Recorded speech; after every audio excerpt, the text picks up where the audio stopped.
Hello everyone, मैं रवि एक बार फिर आप सभी का स्वागत करता हूं टारगेट सेमेस्टर के ऑनलाइन प्लेटफॉर्म पे। जैसे कि आप सभी को पता था कि हम लोग बीएससी फर्स्ट सेमेस्टर में जूलॉजी वाले पोर्शन को डिस्कस कर रहे थे, जिसमें से पूरा कंप्लीट हम लोग सिलेबस के जितने भी टॉपिक दिए हुए हैं सारे टॉपिक को डिस्कस कर लिए हैं विद द नोट्स के साथ। और आई होप कि आपकी नोट्स भी कंप्लीट हो गई होंगी जितना भी हम लोग पढ़े हुए थे, चाहे वो हम सेल साइकिल की बात कर लें, सेल स्ट्रक्चर की बात कर लें, है ना, या फिर अदर टॉपिक की क्यों ना बात कर लें। ये सारी टॉपिक अपनी कंप्लीट हो चुकी है पूरी नोट्स के साथ। ठीक है, आई होप कि सारे आपका भी क्लियर हो गए होंगे और आप लोग फिलहाल में अब रिवाइज कर रहे होंगे क्योंकि अब समय आ गया है एग्जाम का। ठीक है, अब 5 से 10 दिन और बचे हैं आपके एग्जाम के लिए, तो इसके लिए आपके लिए ज्यादा से ज्यादा प्रैक्टिस करना, ज्यादा से ज्यादा रिवाइज करना क्वेश्चन को, ठीक है, ज्यादा से ज्यादा सैंपल पेपर को देखना, ये आपके लिए फ्रूटफुल साबित होने वाला है। जिसमें से हम लोग लास्ट क्लास में, आपको याद आ रहा होगा कि लास्ट क्लास में हम लोग ने किसके बारे में डिस्कस किए थे, cell structure and its organelles part 1, जो यूनिट नंबर 1 था, उसके इंपॉर्टेंट क्वेश्चन को हम डिस्कस किए थे, जिसमें से आप लोग के मोस्ट ऑफ द क्वेश्चन आपके सही हो गए थे। ठीक है, और कुछ लोग का अराउंड फिगर में था, तो कोई दिक्कत नहीं, आप लोग प्रैक्टिस करते रहिए, नोट्स को रिवाइज करते रहिए, और जितने भी सारे वीडियोस हैं उस सारे वीडियो को एक बार फिर से वॉच कर लीजिए। आपके सारे कॉन्सेप्ट, जो भी हल्का फुल्का जो भी डाउट होगा, वो सारे के सारे क्लियर हो जाएंगे। ठीक है, आज की क्लास में हम बात करने वाले हैं cell structure and its organelles का यूनिट नंबर 2 यानी कि पार्ट 2 के बारे में देखेंगे कि कितने कौन से सेल ऑर्गेनल्स, क्या फंक्शन है, क्या कौन कौन से प्रक्रिया अपनाए जाते हैं, कौन कौन से स्टेप्स होते हैं सेल ऑर्गेनल्स में, कौन कौन से पार्ट्स होते हैं, वो सारी चीज को हम लोग एमसीक्यू के पॉइंट ऑफ व्यू से देखेंगे। जो कि हम लोग, आप लोग याद आ रहा होगा कि जब हम लोग थ्योरेटिकल क्लासेस पढ़ रहे थे वहां पे इसका कॉन्सेप्ट हम लोग पढ़ चुके थे, नोट्स भी आप लोग प्रिपेयर कर चुके हो, आई होप कि उसको रिवाइज भी कर लिए होगे। ठीक है, जैसे कि हम लास्ट क्लास में बताए थे कि अगले क्लास में हम लोग सेकंड यूनिट को डिस्कस करने वाले हैं, तो आप लोग रिवाइज करके आइएगा। चलिए, आई होप कि आप लोग सब ये काम कर रहे हो। तो चलो, आज हम लोग बात करेंगे यूनिट नंबर 2, जो कि एग्जाम के पॉइंट ऑफ व्यू से इंपॉर्टेंट होता है। क्यों सर इंपॉर्टेंट क्यों होता है? क्योंकि यहां से आपसे सेल ऑर्गेनेल्स के बारे में क्वेश्चन पूछे जाते हैं, और यहां से जो सेल ऑर्गेनेल्स के जो क्वेश्चन आते हैं वो मतलब क्या कहते हैं उसको, एकदम टू दी पॉइंट आते हैं, one liner to the point आते हैं। आप लोग याद करो, जब हम आप लोग नोट्स लिख रहे हैं तो वहां पे सारा इंपॉर्टेंट लगाए थे, वही इंपॉर्टेंट वाले शब्द, वही इंपॉर्टेंट वाली लाइनें यहाँ पे आपको क्वेश्चन के फॉर्म में दिखने वाली हैं। और आई होप कि आज की क्लास में ऑलमोस्ट मान के चलिए 50 क्वेश्चन है, तो आपका 40 प्लस क्वेश्चन करेक्ट होने वाले हैं, मेरा इतना मानना है। ठीक है, तो चलिए क्लास को स्टार्ट करते हैं। लेकिन क्लास को स्टार्ट करने से पहले क्लास में आप पेन पेपर फोकस लेके बैठेंगे, जिससे पूरी कंसंट्रेशन आपकी क्लास पर रहे।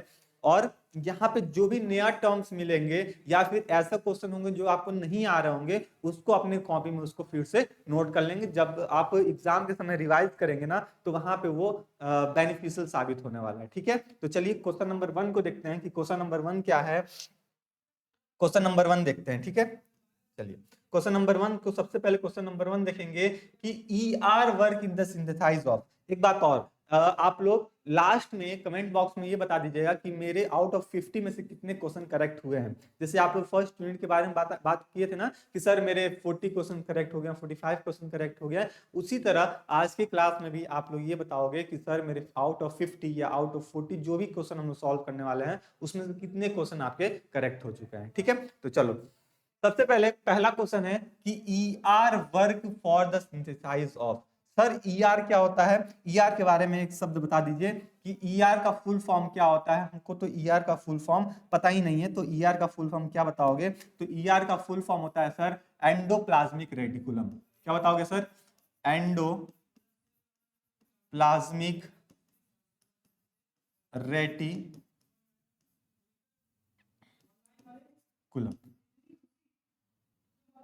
ठीक है, एंडोप्लाज्मिक रेटिकुलम, जो कि दो टाइप के होते हैं। एक को बोलते हैं हम लोग आर ई आर, और दूसरे को बोलते हैं एस ई आर। इसके बारे में हम लोग आगे के क्वेश्चन में डिस्कस करने वाले हैं कि आर ई आर कब होता है और एस ई आर कब होता है, इसका फुल फॉर्म क्या होता है, अभी आगे के हम लोग क्वेश्चन में सॉल्व करने वाले हैं।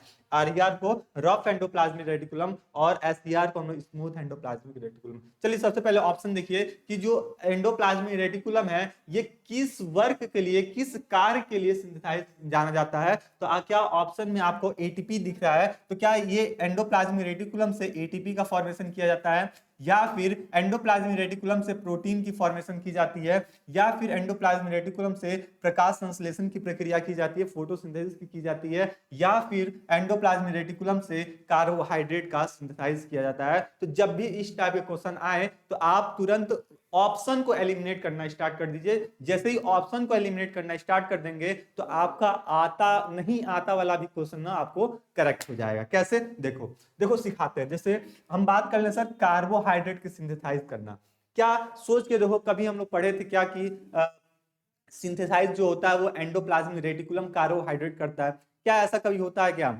ये कार्बोहाइड्रेट तो हम लोग बाहर से बॉडी में इंटेक्ट करते हैं, या उसके बाद ग्लूकोज का फॉर्मेशन की जाती है, लेकिन यहाँ पे एंडोप्लाज्मिक रेटिकुलम का कोई इंपॉर्टेंट रोल प्ले नहीं होता है। तो इसलिए ऑप्शन ये अपना गलत हो गया, एलिमिनेट हो गया।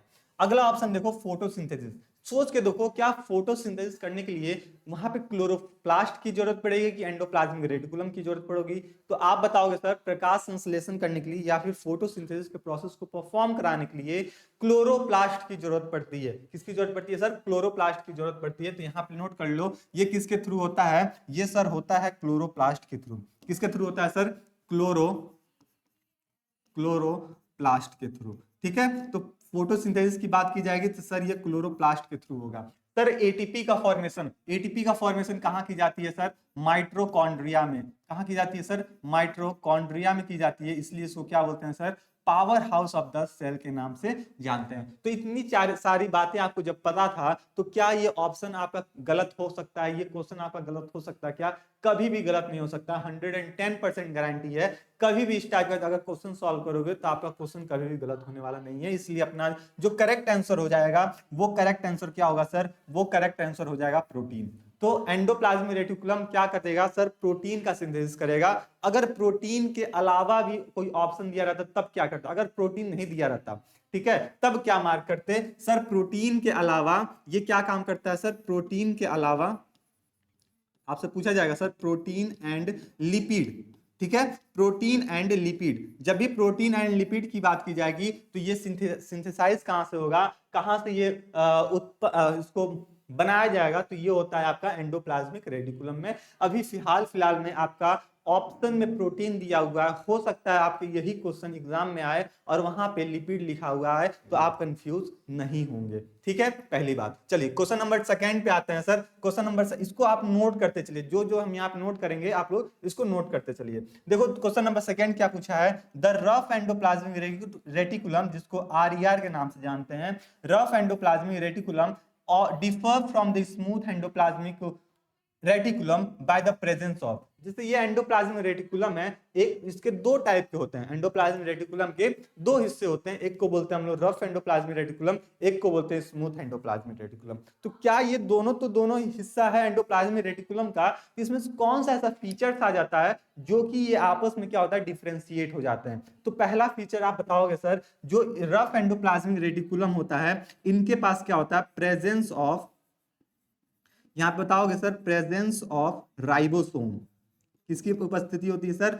राइबोसोम की उपस्थिति होती है किसके पास? Rough endoplasmic reticulum. और ये होती कहां है सर? इनके वॉल पे। किनके वॉल पे? ये आपका एंडोप्लाज्मिक रेटिकुलम के जो आउटर वॉल होता है, इनके वॉल पे क्या पाए जाते हैं सर?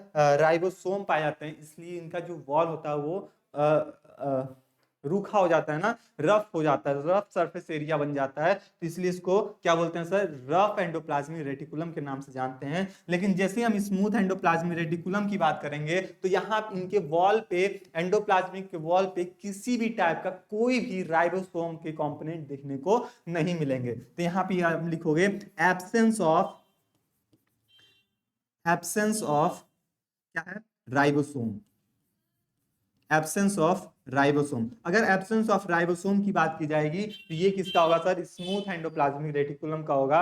और प्रेजेंस ऑफ राइबोसोम की बात की जाएगी तो ये रफ एंडोप्लाज्मिक रेटिकुलम की बात। यहीं पे एक छोटा सा और चीज हम यहाँ पे आपको बता दें, फिर हम लोग आगे बढ़ेंगे अपने क्वेश्चन की तरफ। जो रफ स्मूथ एंडोप्लाज्मिक रेटिकुलम होता है, जिनके पास कोई राइबोसोम नहीं होता है, तो ये किसका सिंथेसाइज करते हैं? तो यहीं पे नोट कर लो सर कि ये अगर सिंथेसाइज करेंगे तो ये सिंथेसाइज करेंगे लिपिड की। क्या करेंगे सर, लिपिड का सिंथेसाइज करेंगे। लेकिन वहीं पे अगर हम बात कर लें रफ एंडोप्लाज्मिक का, तो ये किसकी सिंथेसाइज करेंगे, ये प्रोटीन का सिंथेसाइज करेंगे। किसका सिंथेसाइज करेंगे सर, प्रोटीन का सिंथेसाइज करेंगे। मोस्ट इंपॉर्टेंट, यहां से आपके एग्जाम में क्वेश्चन बनेंगे, आप इसको तुरंत मार्क कर लीजिए क्योंकि यहां से क्वेश्चन बनने वाले हैं। ठीक है, तो क्वेश्चन क्या पूछा है कि जो रफ एंडोप्लाज्मिक रेटिकुलम है वो स्मूथ एंडोप्लाज्मिक रेटिकुलम से कैसे डिफरेंशिएट हो गया। तो आप बताओगे on the presence of ribosome, ribosome की उपस्थिति की वजह से ही ये आपस में क्या हो गया, डिफरेंशिएट हो गया। यानी कि ऑप्शन नंबर जो सी है, जितने लोग ऑप्शन नंबर सी बता रहे थे उनका करेक्ट ऑप्शन हो जाने वाला है। किसके प्रेजेंस की, राइबोसोम। किसका प्रेजेंस होने का, कि सर राइबोसोम की उपस्थिति, और इसमें जो लोग बता रहे थे प्रोटीन, उनका ये करेक्ट हो जाने वाला है। चलो अब क्वेश्चन नंबर थर्ड देख लेते हैं, इसी स्लाइड पे क्वेश्चन नंबर थर्ड भी देख लेते हैं। क्या दिया हुआ है sir, the Golgi apparatus is, Golgi apparatus में क्या होता है, कैमिलियो ये गोल्जी बॉडी है ना, गोल्जी बॉडी क्या दे रहा है, it is found only in the animals. क्या जो गोल्जी अपरेटस हैं केवल केवल एनिमल के सेल में ही पाए जाते हैं, क्या ऐसा कोई पॉसिबल है। प्लांट के सेल में भी सर हम लोग पढ़े थे कि प्लांट के सेल में क्या पाए जाते हैं सर, गोल्जी बॉडी पाए जाते हैं। सर दूसरा, ये तो ऑप्शन तब गलत हो गया। दूसरा ऑप्शन देख लो, ओनली इन द प्रोकैरियोट्स, क्या केवल केवल प्रोकैरियोट्स में ही पाए जाते हैं। तो फिर हम लोग कहां जाएंगे भैया, प्रोकैरियोट्स मतलब केवल केवल बैक्टीरिया में ही पाए जाते हैं। तो ये भी ऑप्शन सरासर गलत हो गया कि सर बैक्टीरिया में केवल नहीं पाए जाते हैं, अदर ऑर्गेनिज्म में भी पाए जाते हैं, यानी कि यूकैरियोटिक सेल्स में भी गोल्जी अपरेटस की उपस्थिति देखने को मिलती है। आगे देख लें sir, it is the site for the rapid ATP production. नहीं भैया, ये कभी नहीं होगा कि एटीपी प्रोडक्शन करने की बात कभी भी की जाएगी तो आप बताओगे सर ये माइटोकॉन्ड्रिया के थ्रू होती है। किसके थ्रू होती है सर, माइटोकॉन्ड्रिया के थ्रू होती है। और अगर हम बात कर लें ऑप्शन नंबर डी, तो पढ़ने की जरूरत ही नहीं, हम आंख बंद करके इसको मार्क कर देंगे। क्यों, क्योंकि यहाँ पे किसकी बात की जा रही है सर, पैकेजिंग प्रोटीन की बात की जा रही है। किसकी बात की जा रही है, मॉडिफाइंग और करने का और पैकेजिंग प्रोटीन करने की बात की जा रही है। तो ये काम किसका होता है, गोल्जी बॉडी का होता है।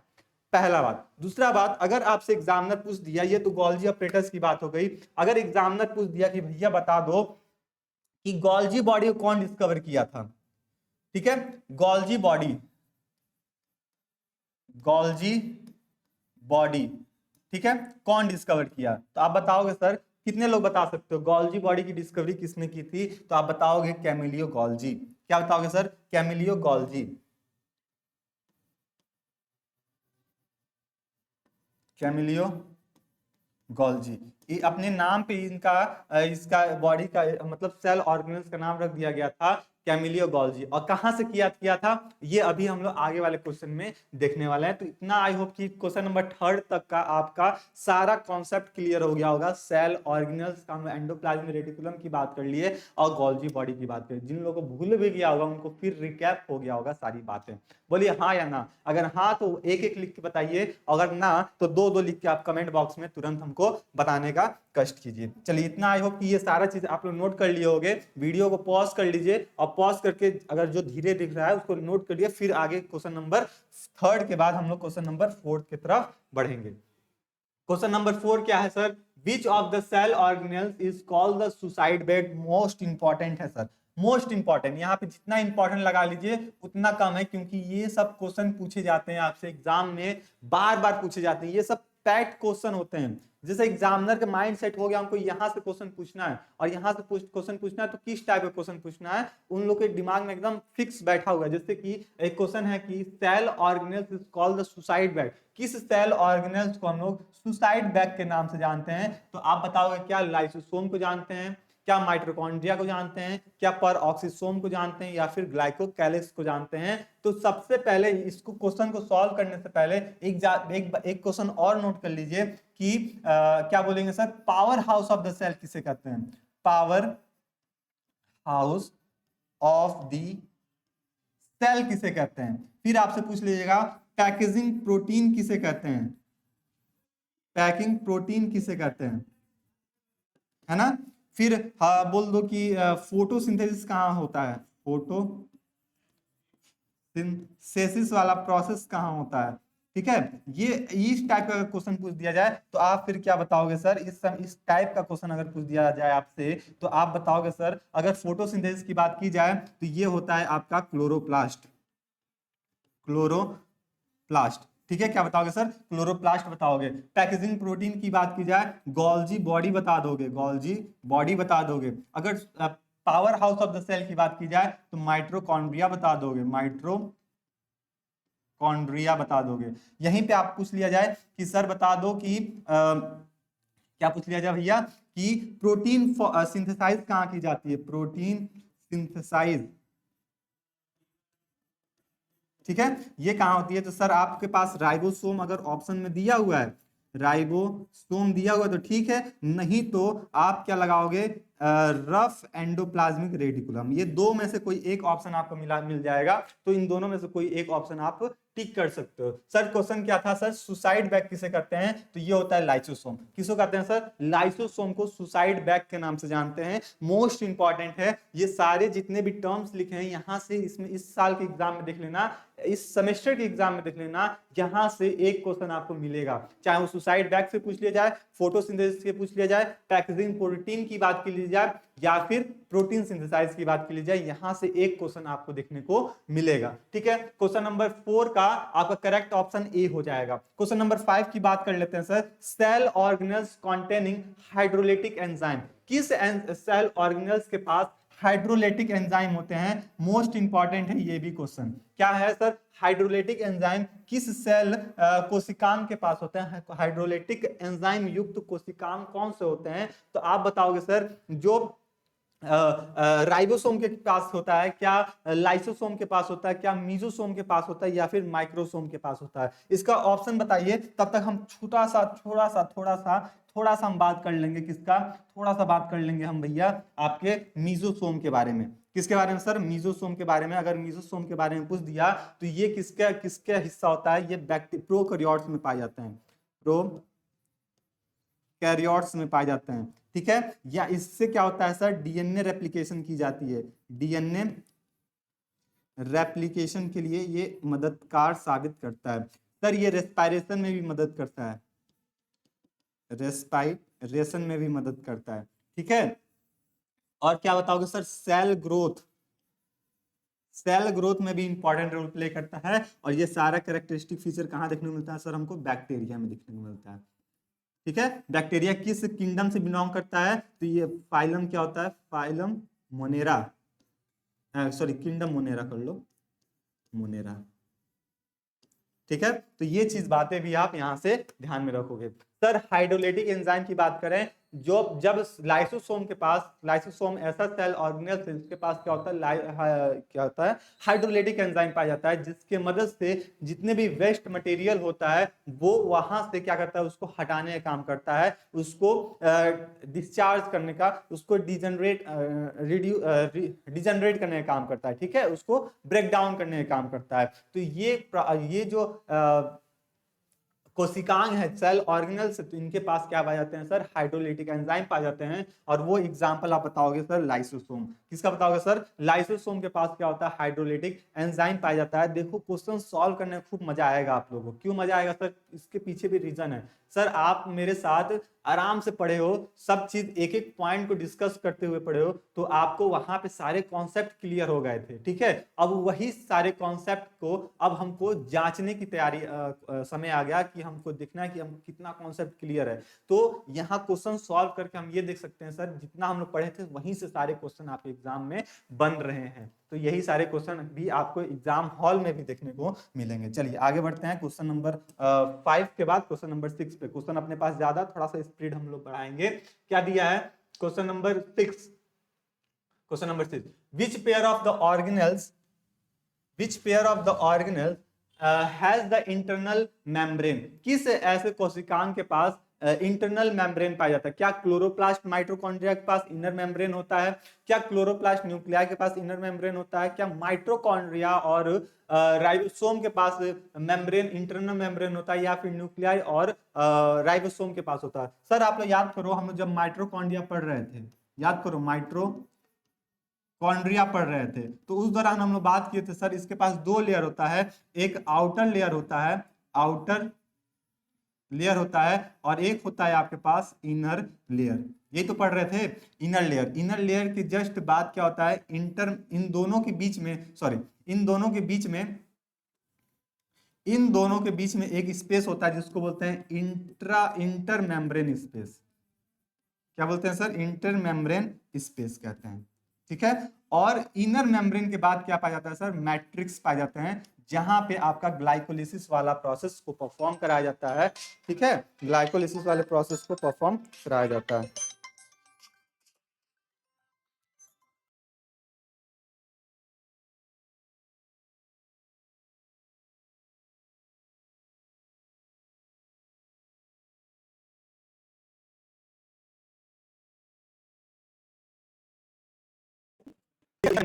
तो अगर हम बात करें सर ऑप्शन के अकॉर्डिंग, तो ये क्या होता है सर? माइटोकॉन्ड्रिया हो गया एक ऑप्शन, और दूसरा ऑप्शन अपने पास क्लोरोप्लास्ट। जो क्लोरोप्लास्ट भी होता है, इनके पास भी दो लेयर होते हैं, एक आउटर लेयर, एक आउटर और दूसरा इनर लेयर होते हैं। एक आउटर और दूसरा इनर लेयर होते हैं। ठीक है, जहां पे इनर लेयर के पास ये थैलेक्वाइड और ग्रेना पाए जाते हैं। थैलेक्वाइड और ग्रेना का स्ट्रक्चर देखने को मिलता है। तो ये चीज भी आप ध्यान में रखोगे, आपसे ये पूछा जा सकता है। तो इसके अकॉर्डिंग अगर बात करें तो जो क्लोरोप्लास्ट है और माइटोकॉन्ड्रिया है, इनके पास इंटरनल मेम्ब्रेन वाला स्ट्रक्चर देखने को मिल जाता है। क्या मिल जाता है सर? एक क्लोरोप्लास्ट और माइटोकॉन्ड्रिया के पास इंटरनल मेम्ब्रेन वाला स्ट्रक्चर देखने को मिल जाता है। चलो क्वेश्चन नंबर 7 पे आते हैं। जितने लोग ए बता रहे हो ना, उनका ऑप्शन करेक्ट हो जाने वाला है, क्वेश्चन करेक्ट हो जाने वाला है। आप लोग मार्क भी करते चलिएगा कि सर मेरे इतने क्वेश्चन करेक्ट होते चल रहे हैं, फिर लास्ट में एक बार आप लोग रिव्यू बता दीजिएगा, सर मेरे इतने में से इतने क्वेश्चन करेक्ट हो चुके हैं। चलिए क्वेश्चन नंबर 7 पे बात करें तो पर ऑक्सीसोम और डिस्कवर्ड बाय, जो पर ऑक्सीसोम है वो किसके थ्रू डिस्कवर किया गया था? ठीक है, पर ऑक्सीसोम किसके थ्रू डिस्कवर किया गया था? तो आप बताओगे सर, आप बताओगे, ये एकदम फैक्चुअल क्वेश्चन है, आप बताओगे Crysta duels and the Bentham, Bentham के थ्रू इसको डिस्कवर किया गया था, है ना। चलो यहाँ पे ऑप्शन आपका गलत, मतलब मिस टाइपिंग हो गया है, तो कोई दिक्कत नहीं है। पर ऑक्सीसोम ये भी आपसे एग्जाम में पूछा जा सकता है। क्वेश्चन नंबर 8 की बात कर लें। क्वेश्चन नंबर 8 है peroxisome where the associated with, जो पर ऑक्सीसोम है ये किसके साथ एसोसिएट हुआ रहता है? क्या रेस्पिरेशन के प्रोसेस में हेल्प करता है, या फोटोसिंथेसिस के प्रोसेस में हेल्प करता है, या फिर आपका फोटो रेस्पिरेशन में ये हेल्प करता है, या फिर आपका फोटो फॉस्फोराइलेशन में हेल्प करता है? तो पर ऑक्सीसोम किसके साथ एसोसिएटेड हुआ रहता है, किसके साथ संबंधित है? तो आप बताओगे फोटो रेस्पिरेशन के साथ। किसके साथ सर? फोटो रेस्पिरेशन के साथ ये इसका संबंध देखने को मिलता है। तो क्वेश्चन नंबर 8 का ऑप्शन जितने लोग भी सी बता रहे हो, उनका ये क्वेश्चन करेक्ट हो जाने वाला है। आगे बढ़े हम लोग। क्वेश्चन नंबर 8 के बाद क्वेश्चन नंबर 9 फिर 10। ठीक है, 9, 10 और 11। चलो, the term mitochondria was given by, जो माइटोकॉन्ड्रिया तब से हम लोग पढ़ते आ गए सर कि इसको power house of the cell के नाम से जानते हैं। यहाँ पे एटीपी का फॉर्मेशन की जाती है, जिसका एटीपी का फुल फॉर्म होता है एडिनोसाइन ट्राइफॉस्फेट। जिसका डिस्कवर किसने किया था? इस सेल ऑर्गेनेल्स की डिस्कवरी किसके थ्रू की गई थी? या फिर टर्म, यहाँ पे टर्म पूछा गया ना कि टर्म माइटोकॉन्ड्रिया किसके थ्रू बताया गया था? तो आप बताओगे प्लेडे नहीं सर, डी ड्यूवेल्स, तो अभी पैरोक्सिसोम की बात की, अल्टमैन भी नहीं। यहाँ पे बेंडा, बेंडा नाम के एक साइंटिस्ट होते हैं, बेंडा 1898 में, ईयर भी इंपॉर्टेंट है आप याद करके रखोगे, 1898 में क्या किए थे? इनके टर्म दिए थे माइटोकॉन्ड्रिया की, और बताए थे ये जो सेल ऑर्गेनल्स हमको दिख रहा है इसका नाम नॉन अदर देन माइटोकॉन्ड्रिया है, जो कि एटीपी के फॉर्मेशन करने के लिए रिस्पॉन्सिबिलिटी रखता है। किसके फॉर्मेशन करने के लिए सर? एटीपी के फॉर्मेशन करने के लिए रिस्पॉन्सिबिलिटी होता है। इसका कभी काल फुल फॉर्म भी पूछ लिया जाता है, तो आप लोग अपने कॉपी में लिख लो। इसका फुल फॉर्म होता है सर एडिनोसाइन ट्राइफॉस्फेट। ठीक है, एडिनोसाइन ट्राइफॉस्फेट इसको बोला जाता है। तो ये चीज भी आप ध्यान में रखोगे। चलो क्वेश्चन नंबर 10 पे आते हैं। क्वेश्चन नंबर 10 है SER प्रोड्यूस। SER का फुल फॉर्म क्या होता है सर? अभी आप बताए थे SER का जब फुल फॉर्म की बात करेंगे तो इसका फुल फॉर्म क्या होता है? तो SER का फुल फॉर्म होता है सर कि स्मूथ एंडोप्लाज्मिक रेटिकुलम। क्या बोलोगे सर? Smooth endoplasmic reticulum. ठीक है, जो किसकी फॉर्मेशन करने के लिए रिस्पॉन्सिबिलिटी होती है, लिपिड की। और यहाँ पे किसी भी टाइप का कोई भी राइबोसोम, एब्सेंस ऑफ राइबोसोम, यहाँ पे जैसे नोट कर लो कि यहाँ पे क्या इसकी बात करेंगे सर, एब्सेंस ऑफ राइबोसोम। ठीक है, तो एब्सेंस ऑफ राइबोसोम की बात करें तो ये किसका होता है, स्मूथ एंडोप्लाज्मिक रेटिकुलम का होता है। तो देखो यहीं से ऑप्शन मिल गया कि सर ये किसका फॉर्मेशन करेगा, लिपिड का सिंथेसाइज करने की बात की जाएगी। प्रोटीन की जब बात की जाएगी तो ये हो जाता है RER का। ठीक है, RER दिया रहा तो ठीक है, नहीं तो हम लोग राइबोसोम की तरफ मूव कर जाते हैं। ठीक है, तो ये चीज आप ध्यान में रखोगे कि SER क्या प्रोड्यूस करते हैं, स्मूथ एंडोप्लाज्मिक क्या प्रोड्यूस करते हैं, लिपिड का फॉर्मेशन करते हैं। किसका करते हैं सर, लिपिड का फॉर्मेशन करते हैं। चलिए क्वेश्चन नंबर 11 पे देखते हैं, यहाँ पे स्टार लगा लीजिए क्योंकि ये 2-3 बार आपसे एग्जाम में पूछा गया है। हो सकता है इस बार के एग्जाम में भी आपको ये क्वेश्चन देखने को मिल जाएगा, जो कि मोस्ट इंपॉर्टेंट है माइटोकॉन्ड्रिया से। चलो क्या दिया है सर, बीटा ऑक्सीडेशन, यहाँ पे बना लो इसको beta oxidation of the fatty acid occur. क्या पूछ रहा है sir, beta oxidation of fatty acid कहां होता है, फैटी एसिड का बीटा ऑक्सीडीकरण कहां होता है, क्या ये माइक्रोसोम में होता है, ठीक है, या फिर ग्लाइकोसोम में होता है, या फिर माइटोकॉन्ड्रिया में होता है, या फिर गोल्जी अपरेटस में होता है। तो जब भी आपका बीटा ऑक्सीडेशन की बात की जाए, और बीटा ऑक्सीडेशन में भी किसकी बात की जा रही है सर, फैटी एसिड की बीटा ऑक्सीडेशन की बात की जा रही है, तो आप आंख बंद करके बताओगे एग्जामिनर को सर ये माइटोकॉन्ड्रिया में सिंथेसाइज की जाती है, माइटोकॉन्ड्रिया में इसको परफॉर्म किया जाता है। तो ये चीज आप ध्यान में रखोगे क्योंकि यहां से ये क्वेश्चन बार बार पूछे जाते हैं। आप ऑप्शन क्या बताओगे सर, माइटोकॉन्ड्रिया। क्या बताओगे सर, माइटोकॉन्ड्रिया क्या होता है, इसमें बीटा ऑक्सीडेशन का फैटी एसिड का बीटा ऑक्सीडेशन की जाती है। तो आई होप कि क्वेश्चन नंबर 11 तक का आपका सारा कॉन्सेप्ट क्लियर हो गया होगा। क्वेश्चन नंबर 12 पे आते हैं। क्वेश्चन नंबर 12 है, देखो इसको क्वेश्चन पूछने का 2 तरीका होता है। एक तो पूछ दिया आपका Fernandez Morgan particles are the seen in, या इसी को पूछ सकता है सर कि इसी को पूछ सकता है F0 F1 पार्टिकल्स कहां पाए जाते हैं। तो आप क्या बताओगे, F0 F1 पार्टिकल्स आपके क्या न्यूक्लियस में पाए जाते हैं, यानी केंद्रक में पाए जाते हैं, या फिर सेंट्रियोल्स में पाए जाते हैं, या फिर लाइसोसोम में पाए जाते हैं, या फिर माइटोकॉन्ड्रिया में। तो याद करो F0 F1 पार्टिकल्स हम लोग कहां पढ़े थे, तो F0 F1 पार्टिकल्स हम लोग पढ़े थे माइटोकॉन्ड्रिया के वॉल पे। कहां पढ़े थे सर, माइटोकॉन्ड्रिया में पढ़े थे, माइटोकॉन्ड्रिया में पढ़े थे। तो इसके अकॉर्डिंग क्या बात की जाए तो अपना करेक्ट ऑप्शन क्या हो जाएगा, माइटोकॉन्ड्रिया। जितने लोग भी माइटोकॉन्ड्रिया बता रहे हो उनका ये क्वेश्चन करेक्ट हो गया, क्वेश्चन नंबर 12 का option number D.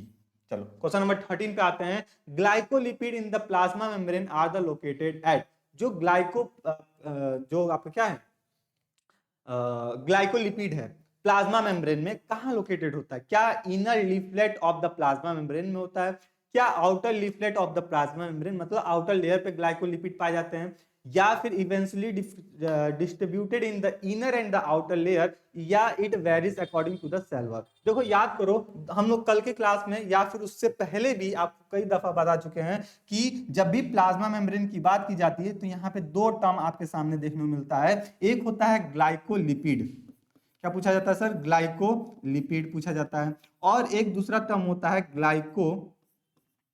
Glycoprotein.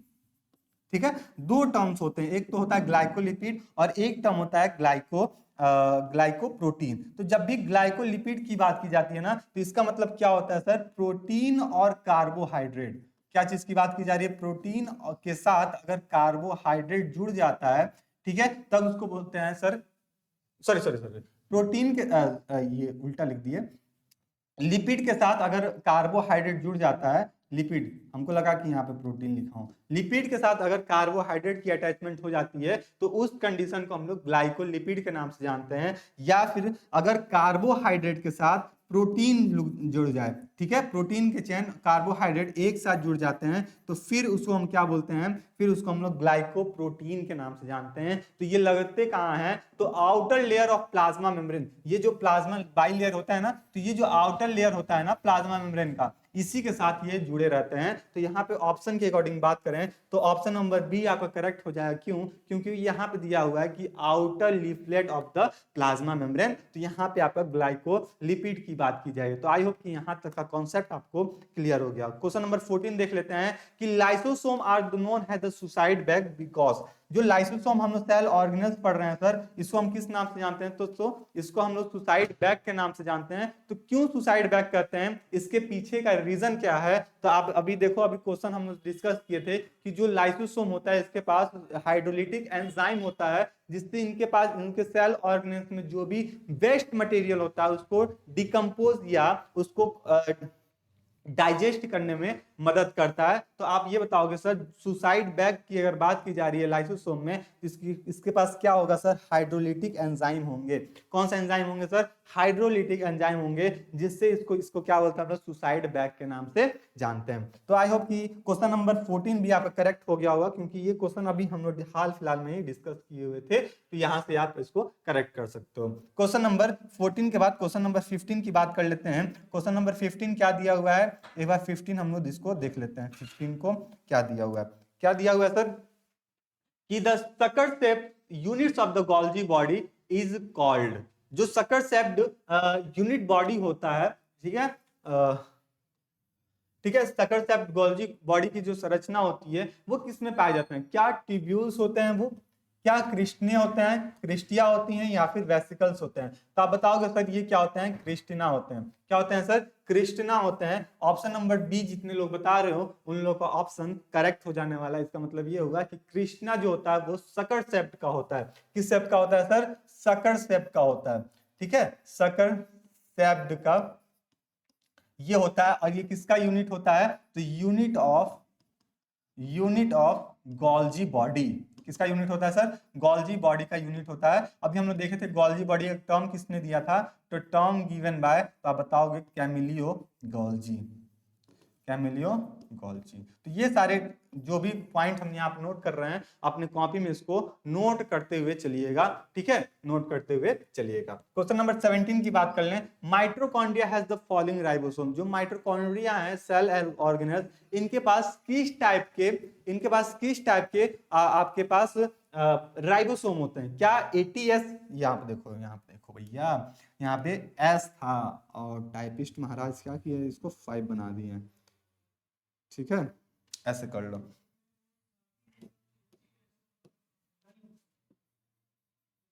ATS होता है, ठीक है, या फिर 23S होता है, या 55S होता है, या फिर 60S होता है, ठीक है। तो आप क्या बताओगे? माइटोकॉन्ड्रिया में किस टाइप के राइबोसोम होते हैं? तो आप बताओगे सर इनके पास क्या होता है? क्या 80S राइबोसोम होता है, क्या 23S राइबोसोम होता है, 55S होता है, या फिर 60S होता है? तो आप बताओगे माइटोकॉन्ड्रिया की बात की जाए तो इनके पास 80S की राइबोसोम होती हैं। तो ये चीज आप पॉइंट ध्यान में रखोगे, माइटोकॉन्ड्रिया में किस राइबोसोम होते हैं? तो 80S वाले राइबोसोम देखने को मिलते हैं। आगे बढ़े, क्वेश्चन नंबर 17 के बाद क्वेश्चन नंबर 18, द लार्जेस्ट, क्या दिया? अरे भैया कहां चले गए?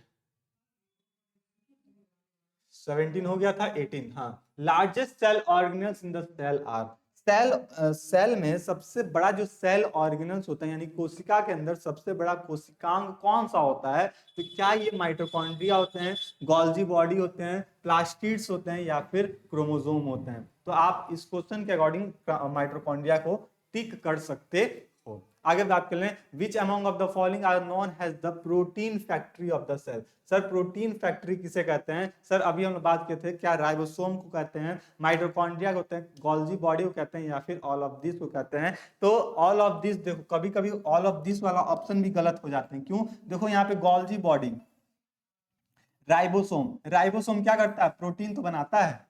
राइबोसोम क्या करता है? प्रोटीन बनाता है। क्या माइटोकॉन्ड्रिया प्रोटीन बनाते हैं? ये तो एटीपी बनाते हैं ना सर, एटीपी बनाते हैं। तो ऑल ऑफ दिस कैसे अपना करेक्ट हो जाए? जितने लोग ऑल ऑफ दिस बता रहे हो उनका गलत हो जाने वाला है।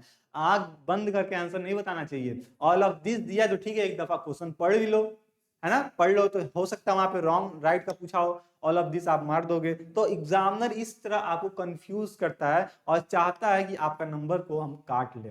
तो आपको नंबर को कटवाना नहीं है, एक एक नंबर गेन करना है और अपने क्लास में, अपने यूनिवर्सिटीज में, अपने कॉलेज में टॉप करके आना है। ये चीज आप ध्यान में रखोगे, ठीक है। तो क्वेश्चन को हम पहले ध्यान से पढ़ेंगे। क्या पूछ रहा है sir? Protein factory of the cell की बात की जा रही है। प्रोटीन फैक्ट्री की बात करें तो ये आपका राइबोसोम होता है। क्या होता है सर? राइबोसोम होता है। चलो क्वेश्चन नंबर 20 की बात कर लेते हैं। Which cell organelle is involve in the apoptosis? Apoptosis क्या होता है सर? याद करो, एपोप्टोसिस का एक अच्छे से हम लोग क्लास देखे थे।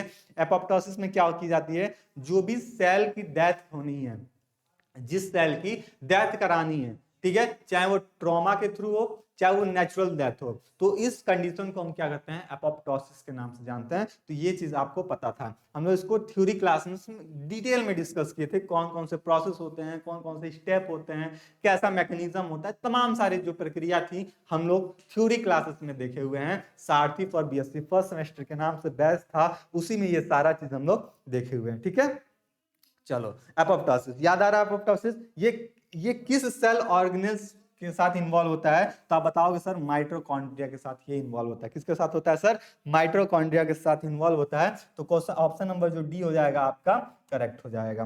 21 की बात कर लें। 21 क्या है कि a plant cell wall is the mainly compose of, जो प्लांट का सेल होता है या फिर सेल वॉल होता है वो किससे मिलके बना होता है? तो क्या बता सकते हो सर? जो प्लांट का जो सेल वॉल होता है वो किससे मिलकर बना होता है?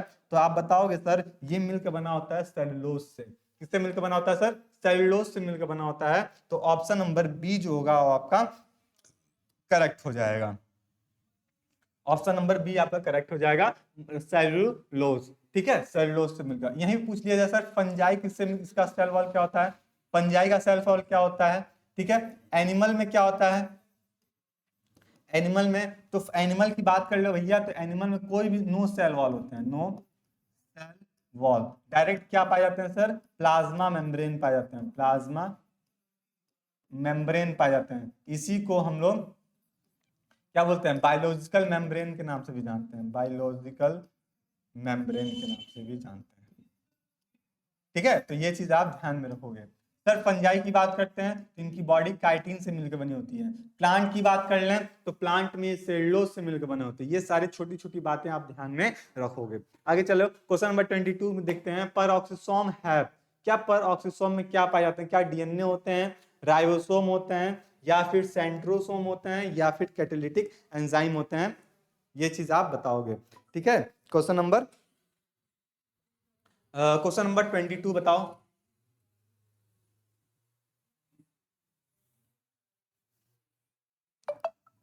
हाँ, क्वेश्चन नंबर 22 की बात कर रहे थे ना कि पर ऑक्सीसोम में क्या होते हैं? तो क्या डीएनए होते हैं, राइबोसोम होते हैं, सेंट्रोसोम होते हैं, या फिर कैटालिटिक एंजाइम होते हैं? सर इनके पास क्या होता है? कैटालिटिक एंजाइम होते हैं, जिससे ये काम करने में रिस्पॉन्सिबिलिटी अपना इंपॉर्टेंट रोल प्ले करते हैं। आगे देखते हैं 23 कि microfilament are the compose of the protein called.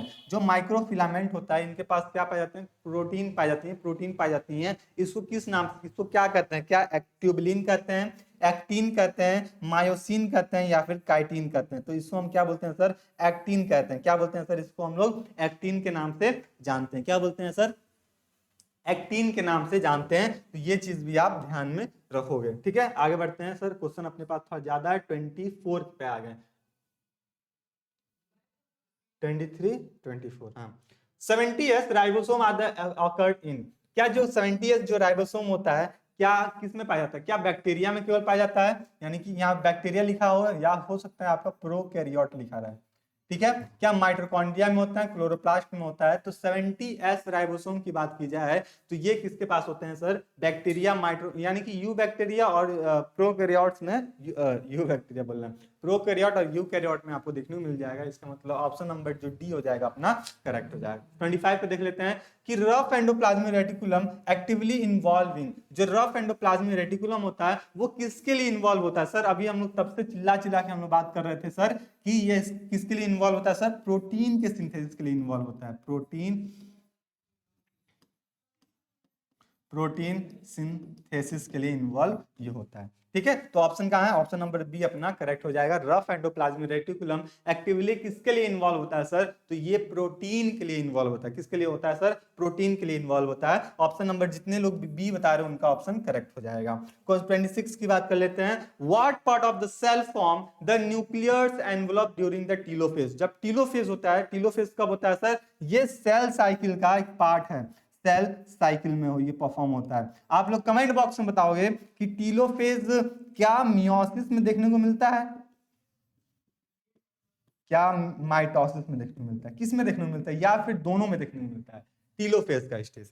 ठीक है, टीलोफेज में कौन सी प्रक्रिया होती है, सेल साइकिल में हम इसको डिटेल में पढ़े हैं, आपको सारा चीज पता है, सारा चीज पता है कि नहीं, आप नोट्स बनाए थे ये टीलोफेज। तो टीलोफेज की बात करते हैं, सेल किस फॉर्म में, न्यूक्लियर एनवेलप किसका क्या होता है सर, आप बताओगे सर किसका, एंडोप्लाज्मिक रेटिकुलम का। ठीक है, एंडोप्लाज्मिक रेटिकुलम का। 26 के बाद हम लोग 27 की तरफ बढ़ेंगे। 27 क्या है, 27 और 28 29 एक साथ क्या है 27, which among of the following is the mobile electron carrier in mitochondria. Mitochondria में मोबाइल इलेक्ट्रॉन कैरियर कौन सा होता है, क्या F1 ATPase होता है, क्या आप बताओ दो सर साइटोक्रोम Q होते हैं, क्या कोएंजाइम Q या फिर साइटोक्रोम C।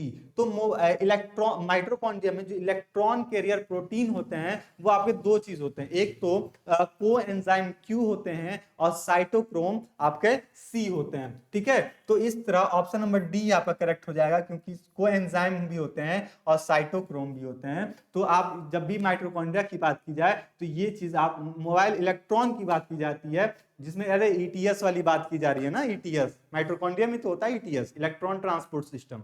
क्या होता है सर, इलेक्ट्रॉन ट्रांसपोर्ट सिस्टम, ये किसमें होता है सर, माइटोकॉन्ड्रिया में ही होता है। तो इसी में इलेक्ट्रॉन के किसका हिस्सा होता है सर, साइटोक्रोएंजाइम क्यू का और साइटोक्रोम सी का। याद करो जब हम 11th में थे तुम लोग, और इंटेंस में ही पढ़े थे पूरा, हम जो लोग मुझसे पढ़े होंगे उसको पूरा हम डिटेल में बताए थे वहां पे, याद कर लो। चलो 28 की बात कर लेते हैं कि जो ribosomal RNA is actively synthesising. जो राइबोसोमल आरएनए, यानी कि यहाँ पे राइबोसोमल आरएनए लिखा हुआ है, इसको दे सकता था आपको कंफ्यूज करने के लिए आरआरएनए। क्या दिख सकता है sir, rRNA is actively synthesising. क्या ये लाइसोसोम की तरफ होता है, न्यूक्लियोलस से होता है, या फिर न्यूक्लियोप्लाज्म से होता है, या फिर राइबोसोम से होता है। तो आप बताओगे सर ये न्यूक्लियोलस से होता है। तो ऑप्शन नंबर बी इसका करेक्ट हो जाएगा आरआरएनए के लिए। 29 देख लेते हैं, which of the cell organelles has the rich hydrolysis. किस सेल ऑर्गेनेल्स के पास रीच हाइड्रोलिसिस होता है, क्या राइबोसोम के पास, गोल्जी अपरेटस के पास, या फिर न्यूक्लियस के पास, या फिर आप बता दोगे लाइसोसोम के पास, किसके पास होता है 29।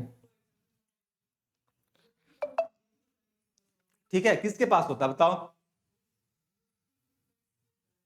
गोल्जी बॉडी के पास।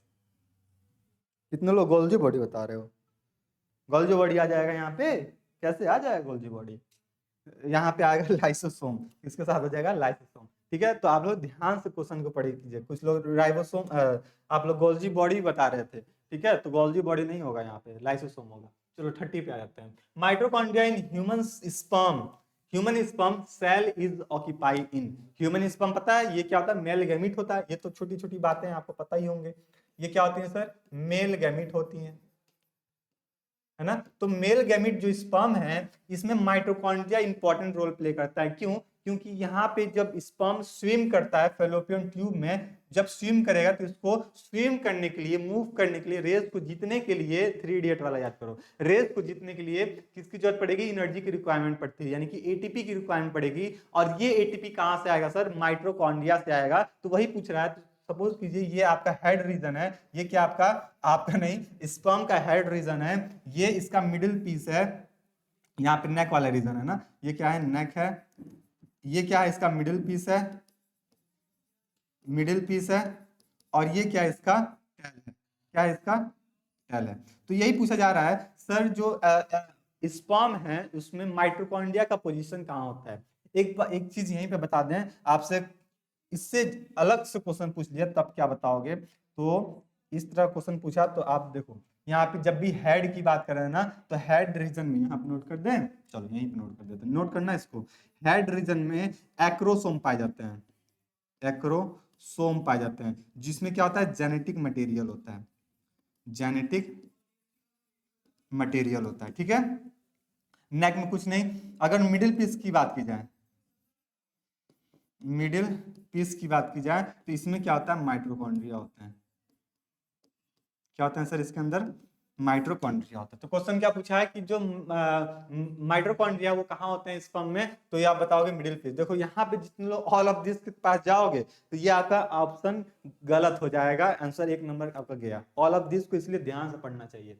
ठीक है, चलो 31 पे देख लेते हैं। Endoskeleton of the cell is made up of. क्या जो एंडोस्केलेटन ऑफ द सेल होता है वो किससे मिलकर बना होता है, क्या ड्यूटेरोप्लास्ट से मिलकर बना होता है, सेल वॉल से मिलकर बना होते हैं, ठीक है, या फिर प्रोटोप्लाज्म से, या फिर एंडोप्लाज्मिक रेटिकुलम से, किससे मिलकर बने होते हैं, आप बताओगे किससे मिलकर बने होते हैं सर, ये बने होते हैं सर एंडोप्लाज्मिक रेटिकुलम से। किससे मिलकर बने होते हैं सर, एंडोप्लाज्मिक रेटिकुलम से। आगे देखते हैं, endoplasmic reticulum was discovered by, बहुत बढ़िया, एंडोप्लाज्मिक रेटिकुलम किसके थ्रू डिस्कवर किया गया था, क्या पॉटर के थ्रू, है ना, क्या पॉटर के थ्रू, रॉबर्टसन के थ्रू,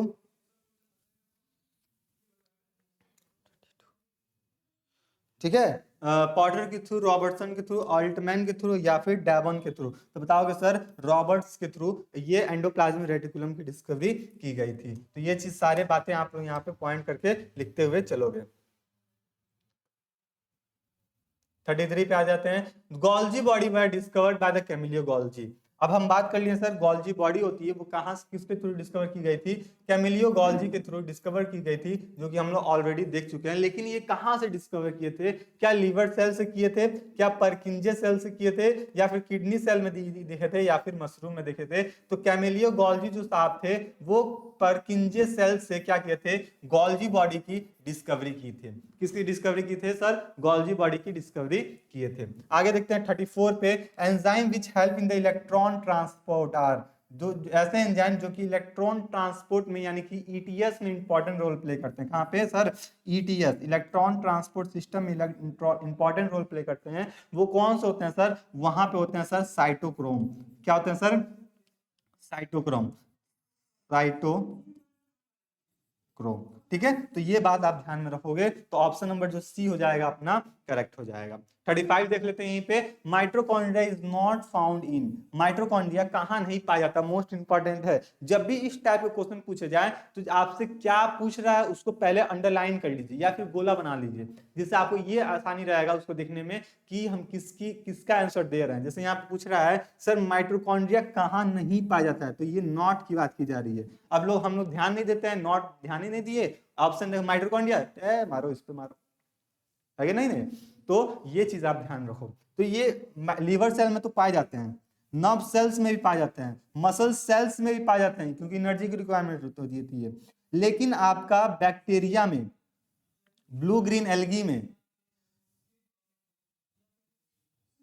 ब्लू ग्रीन एल्गी, और साथ ही साथ आपका मैच्योर आरबीसी, मैच्योर आरबीसी, ये 3 जगह ना माइटोकॉन्ड्रिया की उपस्थिति नहीं होती है।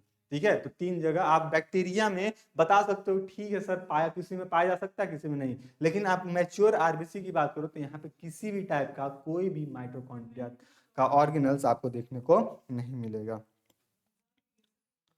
चलिए आगे बढ़ते हैं हम लोग।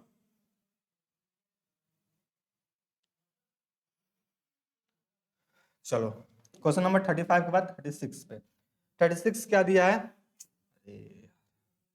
36 दिया है, विच one of the following has its own DNA, ऐसा कौन सा सेल ऑर्गेनल्स है, ऐसा कौन सा कोशिकांग है जिसके पास खुद का डीएनए होता है। क्या माइटोकॉन्ड्रिया के पास होता है, क्या डाइट्रोसोम के पास होता है, लाइसोसोम के पास होता है, या फिर पर ऑक्सीसोम के पास होता है। जब भी ओन डीएनए की बात की जाए ना तो सेल में 2 सेल ऑर्गेनल्स होते हैं। कितने सेल ऑर्गेनल्स होते हैं सर, 2 सेल ऑर्गेनल्स होते हैं। एक तो माइटोकॉन्ड्रिया होता है, माइटोकॉन्ड्रिया जिसके पास खुद का डीएनए होता है, और दूसरा आप बता दोगे सर क्लोरोप्लास्ट, क्लोरोप्लास्ट। ये दो ऑर्गेनेल्स हैं जिनके पास खुद का डीएनए होता है। तो इस ऑप्शन में आपका केवल माइटोकॉन्ड्रिया दिया है, अगर क्लोरोप्लास्ट भी दिया रहता तो आप क्लोरोप्लास्ट को भी टिक कर दोगे। या तो माइटोकॉन्ड्रिया दिया रहेगा, क्लोरोप्लास्ट दिया रहेगा, या फिर दोनों एक साथ दिए रहते हैं। कई एग्जाम में देखा गया है कि दोनों एक साथ पूछ लेते हैं, तो आप कंफ्यूज नहीं होगे। आगे दिए देखें 37 कि which one of the following give the mechanical support to the cell. इसमें कौन सा ऐसा हिस्सा है जो कि सेल को मैकेनिकल सपोर्ट प्रोवाइड करने का काम करता है? तो कौन सा ऐसा हिस्सा है 37 का बताओ, कौन सा ऐसा हिस्सा है जो कि सेल को मैकेनिकल सपोर्ट प्रोवाइड करने का काम करता है? तो आप बताओगे सर, मैकेनिकल सपोर्ट की बात की जाए तो cilia, cilia, ribosome, endoplasmic reticulum, Golgi operator. यहाँ पे साइटोक्रोम, साइटोस्केलेटन अगर लिखा रहेगा ना, साइटोस्केलेटन, तो यहाँ पे अपना मोस्ट एक्सेप्टेबल आंसर हो जाएगा। तो इसको साइटोस्केलेटन के थ्रू रख दिया जाए। आगे दिया है the major site of the site for synthesize of the lipid. Lipid किसके थ्रू सिंथेसाइज की जाती है सर? स्मूथ एंडोप्लाज्मिक रेटिकुलम के थ्रू इसको सिंथेसाइज किया जाता है। चलो क्वेश्चन नंबर 39 देख लेते हैं। 39, 40, 41। 39 दिया है राइबोसोम कंसिस्ट ऑफ। क्या जो राइबोसोम होता है उसके पास क्या होता है? क्या डीएनए या प्रोटीन होता है? क्या आरएनए प्रोटीन होता है? ठीक है, या फिर आपके पास आरएनए अमीनो एसिड होता है, या फिर आपके पास आरएनए और डीएनए होता है। किसकी बात की जा रही है सर? राइबोसोम की बात की जा रही है। तो जब भी राइबोसोम की बात की जाएगी तो पहला बात ये कि इसके पास प्रोटीन बनेगा। तो ये दोनों ऑप्शन तो अपना हट गया। क्या होगा सर? राइबोसोम यानी कि प्रोटीन फैक्ट्री है, तो इसके पास क्या होगा? प्रोटीन होगा। और साथ ही साथ अभी हम लोग देखे थे इसी को क्या बोलते हैं हम लोग? आर आरएनए बोलते हैं। आर आरएनए की सिंथेसाइज भी यहीं पे की जाती है। तो आप बताओगे सर आरएनए और प्रोटीन का इसके पास क्या होता है? कॉम्पोजिशन होता है। यानी कि राइबोसोम की बात करें तो आरएनए और प्रोटीन, आरएनए ना लिखा रहे तो आर आरएनए लिखा रहे तो तभी भी आपका क्वेश्चन सही हो जाएगा। 40 देख लेते हैं। Function of centrosomes is. जो सेंट्रोसोम का क्या फंक्शन होता है, कहां फंक्शन होता है? तो जब भी सेल डिवीजन की जाती है ना, जब भी सेल साइकिल में सेल डिवीजन होता है, याद करो वहां पे ये होता है सेंट्रोसोम। क्या होता है सर? सेंट्रोसोम होता है।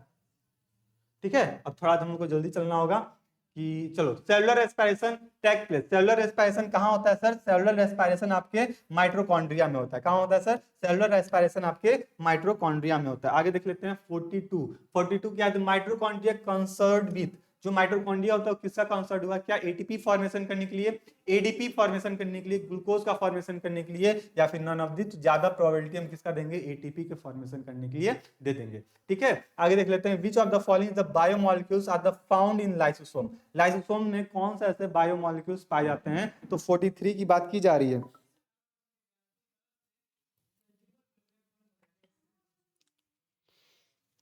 हाँ, तो किसकी बात की जा रही है सर? प्रोटीन की बात की जा रही है। आगे देख लेते हैं। Peroxisome are the concentrated in. जो पर्स ऑक्सीसोम है कहां कंसंट्रेटेड हुए रहते हैं सर? आपके लीवर पे। ठीक है, ये सब क्वेश्चन आपका रिपीटेड है और हम इसको बात भी कर चुके थे अपने नेक्स्ट वाले क्लास में। आगे दिया है microfilament is the composed of. जो माइक्रोफिलामेंट होता है वो किससे कंपोज हुआ रहता है? क्या एक्टिन प्रोटीन से, मोज़ेक प्रोटीन से, ट्यूबलिन प्रोटीन से, और या फिर काइटिन प्रोटीन से? सर अभी आप बताए थे जो माइक्रोफिलामेंट होते हैं वो बने होते हैं सर आपके एक्टिन प्रोटीन से। किससे बने होते हैं सर? एक्टिन प्रोटीन से बने होते हैं। आगे देखिए 47। The cytoskeleton is made up of. जो साइटोस्केलेटन होते हैं वो किससे मिलकर बने होते हैं?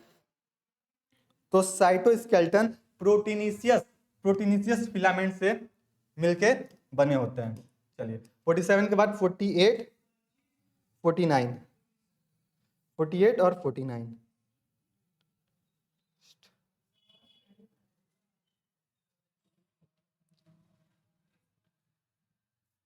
चलो 48 की बात कर लेते हैं। The extra nuclear gene are represent in. जो एक्स्ट्रा न्यूक्लियर जीन है वो कहां प्रेजेंट होते हैं? क्या माइटोकॉन्ड्रिया में, माइटोकॉन्ड्रिया प्लास्टिड्स और आपका साइटोप्लाज्म में, या फिर माइटोकॉन्ड्रिया क्लोरोप्लास्ट में, या फिर क्लोरोप्लास्ट रेटिकुलम और साइटोप्लाज्म में? तो आप बताओगे जो एक्स्ट्रा न्यूक्लियर जो जीन होते हैं ना, एक्स्ट्रा न्यूक्लियर जीन, ये कहां पाए जाते हैं सर? माइटोकॉन्ड्रिया और क्लोरोप्लास्ट में पाए जाते हैं। कहां पाए जाते हैं सर? माइटोकॉन्ड्रिया और क्लोरोप्लास्ट में ये पाए जाते हैं। तो ये चीज आप ध्यान रखोगे। Endoplasmic reticulum, rough endoplasmic reticulum, ribosome are the located on. जो रफ एंडोप्लाज्मिक रेटिकुलम होता है वो कहां पाया जाता है? तो ऑन द ल्यूमन साइड पे। कहां पाए जाते हैं सर? ल्यूमन साइड पे ये पाए जाते हैं। F0 F1 particles, F0 F1 particles are located on. ये F0 और F1 पार्टिकल्स कहाँ पाए जाते हैं सर? माइटोकॉन्ड्रिया में ये पाए जाते हैं सर। आप बताए थे कहाँ पाए जाते हैं सर? माइटोकॉन्ड्रिया में पाए जाते हैं, और माइटोकॉन्ड्रिया में इनर माइटोकॉन्ड्रियल मेम्ब्रेन में पाए जाते हैं। चलो लास्ट क्वेश्चन देख लें 51, जो कि आपके माइटोकॉन्ड्रिया से है। माइटोकॉन्ड्रिया से क्या लास्ट ऑप्शन है कि mitochondria crista act has the site of. जो माइटोकॉन्ड्रिया क्रिस्टा वो किसका साइट होता है? तो आप बताओगे ऑक्सीडेशन रिडक्शन का रिएक्शन, ऑक्सीडेशन रिडक्शन का ये रिएक्शन सेंटर होता है। तो ये रहा अपना सेकेंड यूनिट का मोस्ट 50 क्वेश्चन, जो कि या 51 क्वेश्चन। और ये जब भी पीडीएफ मिलेगा आपको ऐप पे मिलेगा, टारगेट गुरुकुल मोबाइल ऐप पे मिलेगा, जिसका बैच का नाम होता है सारथी फॉर बीएससी फर्स्ट सेमेस्टर के बैच में। ये आपको सारे पीडीएफ मिलेंगे, वहां से आप इसको और इजी वे में तैयारी कर सकते हो। डिस्क्रिप्शन बॉक्स में आपका व्हाट्सएप ग्रुप का लिंक दिया हुआ है, आप वहां से भी जुड़ के अपनी तैयारी को और मजबूत कर सकते हो, क्योंकि वहां पे आपको ये बताया जाएगा कि एग्जाम का कब होना है, क्या नोटिस आया क्या नहीं है, फिर आपको कब क्लासेस लाइव हो रही है, ये सारे चीज रिपोर्ट आपको व्हाट्सएप ग्रुप से मिल सकता है। ठीक है, तो आप बैच से जुड़े हो तो और अच्छी बात है, और अगर बैच से नहीं जुड़े तो बैच से जुड़ जाओ, क्योंकि अब समय नहीं है अपनी तैयारी करने की, मतलब अब तो समय आया तैयारी करने की, और यहाँ से हम बैच में जैसे जुड़ते हैं तो अपनी तैयारी और भी अच्छा हो जाता है। तो चलिए, आई होप की क्लास आपको अच्छी लगी होंगी। थोड़ा लंबी क्लास हो गई, लेकिन जितने भी हम लोग कॉन्सेप्ट पढ़े हैं सब इंपॉर्टेंट क्लासेस थी, इंपॉर्टेंट कॉन्सेप्ट थी, यहाँ से एग्जाम में क्वेश्चन पूछे जाते हैं। आप लोग लास्ट में एक बात बता दीजिए कि आपको 51 में से कितने क्वेश्चन करेक्ट हुए हैं। आपसे हमको उम्मीद है कि आपका 40+ क्वेश्चन आपके करेक्ट हुएंगे, किसी का 45+ क्वेश्चन भी करेक्ट हो गए होंगे। वेल डन, अच्छी बात है। आप लोग कमेंट बॉक्स में एक बार लास्ट बता दीजिएगा सर मेरे इतने में से इतने क्वेश्चन करेक्ट हो चुके हैं, जिससे आप लोगों को और मोटिवेशन मिले कि हमको और अच्छे से पढ़ना है, और अच्छे से क्लास मतलब नोट्स पढ़ के आना है, फिर हमको यहाँ पे आपके क्वेश्चन को लगाना है। ठीक है, तो चलिए मिलते हैं नेक्स्ट क्लास में, तब तक के लिए स्टे रहिए, मस्त रहिए, अपनी तैयारी को और मजबूत करते रहिए। धन्यवाद।